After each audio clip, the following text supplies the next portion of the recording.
ছাড়া তরকারি যেমন বেশাক, যেমনি জাতীয়তাবাদী দল ছাড়াও প্রত্যেকটা দল মানে অন্যান্য দল এবং দেশ এবং গণতন্ত্র একদম মানে টেস্ট হয়ে যাবে।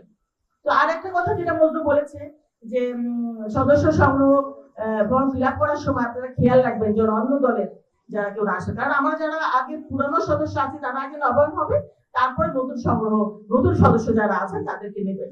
তো নতুন সদস্য নেওয়ার সময় আপনারা খেয়াল রাখবেন যাদের দ্বারা আমরা এই 17 বছর নির্যাতিত হয়েছি, নিপীড়িত হয়েছি, ঘরে থাকতে পারিনি, বাসায় থাকতে পারিনি, আমাদের জ্বালিয়ে পুড়িয়ে রাস্তা মামলা দিয়ে হামলা দিয়ে আমাদের নিঃশেষ করে দিয়েছে, তারা যেন এখানে না আসতে পারে, তারা যেন আমাদের এই বাড়া ভাতে নুন দিতে না পারে, এই ব্যাপারে সতর্ক থাকবেন। আপনার ডানে তাকাবেন, বায়ে তাকাবেন, যেন এই লোকটা আমাদের মানে আমাদের দলে সবসময় ছিল ওরকম লোকই যেন অবশ্যই থাকে, ওরকম মহিলা হোক পুরুষ হোক যেন।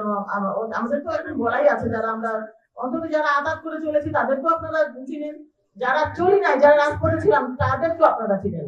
সুতরাং আমিও মজনুকে বলবো শাহজাহানপুর থানা কমিটি যখন হবে তখনই যেন এটা খেয়াল রাখে যারা আন্দোলন সংগ্রামে ছিল তারাই যেন কমিটির প্রায়োরিটি পায়, যারা ছিল না এখন অনেক মানুষ আসবে তারাও থাকবে কিন্তু তারা পরে থাকবে, তাই না? হয়তো সে বলিষ্ঠ বক্তব্য দিতে পারে না, বলিষ্ঠ ভাবে রাজপথে থাকতে পারে না, কিন্তু আন্দোলন সংগ্রামে ছিল, তাকেই পড়তে উচিত, এটা আমি মনে করি। আমার ওই জিনিসটা যেন অবশ্যই মাথায় থাকে। আর যারা তখন দূরে দূরে ছিল তাদেরকেও রাখেন, কিন্তু পরে রাখেন। তাহলে তো আমরা শিখবো যে আমরা শিখবো কি যে না আন্দোলন সংগ্রামে এই লোকটা সবসময় ছিল এবং অবশ্যই তার পিছনে আমাকে দাঁড়াতে হবে, এটার জন্য আমরা অবশ্যই মনে করি।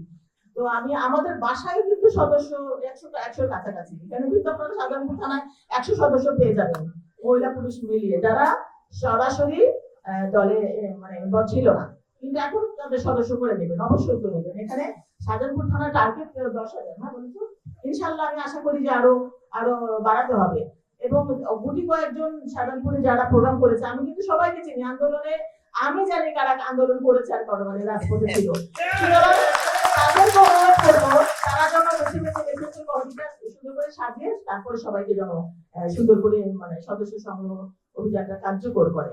আপনারা সবাই ভালো থাকবেন, সুস্থ থাকবেন এবং দেশের প্রয়োজনে দলের প্রয়োজনে রাজপথে থাকবেন, অন্যায়ের প্রতিবাদ করবেন, আমরা সকলে মিলে একসাথে থাকতে চাই। কারণ আপনারা জানেন যে 17 বছর এই দলটাকে কিন্তু আমি মানে ফ্যাসিবাদী সরকার ভাঙতে পারেনি, আমরা আরো আমাদের কি করেছে এই 17 বছর নির্যাতন করেছে, আমরা কিন্তু আরো একত্রিত হয়েছি এবং সুসংগঠিত হয়েছি, যার জন্য আমরা এখনো আমরা সোজা মানিক দলের সোজা করে দাঁড়িয়ে রাজপথে আন্দোলন করতে পারি।